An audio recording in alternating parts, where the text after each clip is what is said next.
আমি না একটা জিনিস ভাই ভাবছি, ঠিক আছে, আজকে কি আমাদের গুরুদেব হেরে গেল? আমাদের গুরুদেব হচ্ছে ভাই আপডেটের রাজা, প্রমোশনের কিং, কিন্তু আজকে ভাই সবাই আপডেট দিল। জিদ্দা, যেখানে জিদ্দা আপডেটই দেয় না, জিদ্দাকে খুঁজেই পাওয়া যায় না, সেখানে জিদ্দা আপডেট দিল। অঙ্কুশদার আপডেট দিল, অঙ্কুশদার টিজার এলো, বাংলাদেশের কিং খান শাকিব খান পোস্টার এলো, পুরো ঝড় তুলে দিয়েছে বাংলাদেশে। কিন্তু দেবদার খাদানের কোনো আপডেট এলো না ভাই। শক হলাম, শক ভাই, হেরে গেল আমাদের দেবদা, আমাদের মানে গুরুদেব। কেন আজকে আপডেট দিল না কে জানে। যেখানে মানে দেব নামটার সঙ্গে ভাই আপডেট জড়িয়ে, ঠিক আছে, দেব ও তো আপডেটের রাজা, ও তো প্রমোশন কিং, এরকম একটা ভাই কথা জড়িয়ে, সেখানে ভাই দেবদা আজকে খাদানের কোনো আপডেট দিল না। খাদান ছাড়া অন্য কোনো আপডেট দিতে পারতো, অন্য কোনো সিনেমার কোনো আপডেটই দিল না। আজকে দেবদা ভাই গর্তের মধ্যে আছে, সিংহ গর্তের মধ্যে আছে, ঠিক আছে। আজকে জানি না কেন আপডেট দিল না দেবদা, দেবদা জানে। তা খাদান নিয়ে যেহেতু আপডেট দেয়নি, তাও মনে মনে ভাবলাম না তোমাদের সঙ্গে একটা ভিডিও শেয়ারই করি। সব ভিডিওর ভাই আপডেট এসেছে। মানে বর্তমানে বাংলা ইন্ডাস্ট্রি কাদের উপর দাঁড়িয়ে? চারজন সুপারস্টার, অঙ্কুশদা সবার নিচে, দেবজিৎ, অঙ্কুশ আমাদের বাংলায়, আর বাংলাদেশে শাকিব খান। তাই তিনজন সুপারস্টার কিন্তু ভাই দিয়েছে, বড় বড় আপডেট দিয়েছে, কিন্তু দেবদা ভাই, দেবদা দিল না। তা মনে মনে ভাবলাম যে কেন আমরা দেব ফ্যানরা মন খারাপ করবো, তা এই কারণে কিন্তু আমার এই ভিডিওটা করা। সব আপডেট দিলাম, আজকে মনে মনে ভাবলাম না দেবদাকে নিয়ে, দেবদার খাদানকে নিয়ে কিছু কথা তোমাদেরকে শেয়ার করি। তা দেখো, আমরা তো সবাই খাদান সিনেমাটা নিয়ে মারাত্মক এক্সাইটেড, মানে আমি তো সুপার এক্সাইটেড। আমি তো সব ভিডিওতে বলে, মানে কিছুদিন আগে একটা ভিডিওতে বলেছি যে খাদান যদি মানে বাংলা সিনেমার ইতিহাসে সর্বকালের সেরা অ্যাকশন সিনেমা না হয়, তাহলে ভাই ইউটিউব করাই ছেড়ে দেবো। তাহলে তোমরা ভাবো আমি কত বড় কথা বলেছি এবং কতটা এক্সাইটেড খাদান সিনেমাটা নিয়ে।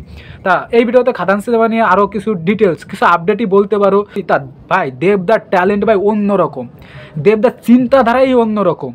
আমি কেন এত বড় কথা বললাম যে খাদান যদি সর্বকালের সেরা অ্যাকশন সিনেমা না ইউটিউব করা ছেড়ে দেবো, এই ভিডিওটা শেষ অবধি দেখলেই বুঝতে পারবে। দেবদার ভাই ট্যালেন্ট অন্যরকম, তোমরা দেখবে, জানি না এই বিষয়টা কে কতটা খেয়াল করেছো।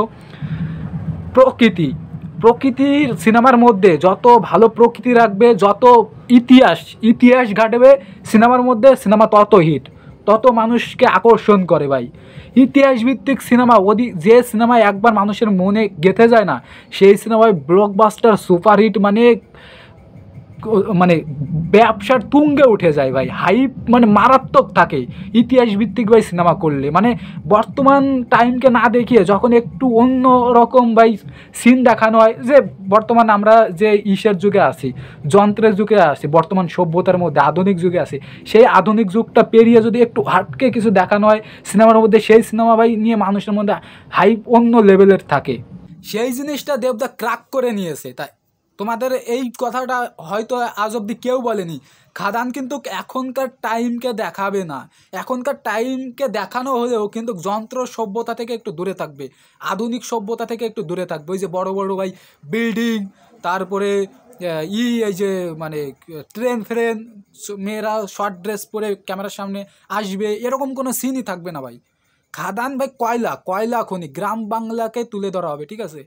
আমরা যখন তোমরা খেয়াল করেছো কিনা জানি না, অনেকে কিন্তু যখন দেবদার ওই পোস্টার প্রথম দেবদা যখন লুক আসলো, তখন বলেছিল যে দেবদার লুকের মধ্যে একটা গ্রাম বাংলার ছেলের ছোঁয়া আছে, যে দেখে মনে হচ্ছে এটা একটা গ্রাম বাংলার ছেলে। তা যত তুমি প্রাকৃতিক পরিবেশকে তুলে ধরবে, গ্রাম বাংলাকে তুলে ধরবে, তা দেবদার খাদান সিনেমাটা কিন্তু এই বর্তমানে যান্ত্রিক সভ্যতা থেকে একটু দূরে থাকবে, ঠিক আছে। যদি এই এই আমি জানি না এখন সিনেমার কাহিনীটা মানে কোন সময়কে ধরা হচ্ছে সিনেমার কাহিনীর মধ্যে, কিন্তু যদি এই সময়কে ধরা হয়, তাও কিন্তু যান্ত্রিক সভ্যতা থেকে একটু দূরে থাকবে, গ্রাম বাংলাকে বেশি দেখানো হবে।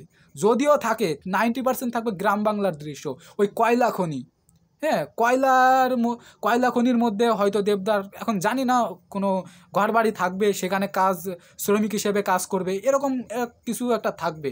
বাট এটা বলতে পারো যন্ত্র সভ্যতা থেকে দূরে থাকবে। তা এটাই হচ্ছে দেবদার ট্যালেন্ট ভাই। তা রিসেন্ট টাইমে কিন্তু আমি যে ধরনের সিনেমাগুলো দেখতে পাচ্ছি চোখের সামনে, আমাদের বর্তমানে কিন্তু আমাদের বাংলায় খুব ভালো ভালো সিনেমা হচ্ছে, মানে 2024-এর লাইন আপ, এই যে পারিয়া বলো, অ্যাকশন থ্রিলার সিনেমা, অঙ্কুশদার মির্জা, সেম, জিদ্দার বুমেরাং, খুব কিছুদিন আগে মেন্টাল রিলিজ হলো, সব কমার্শিয়াল সিনেমা। কিন্তু এই যতগুলো সিনেমা বললাম তার মধ্যে কিন্তু দেবদার খাদান সিনেমাটা একটু হলেও আলাদা।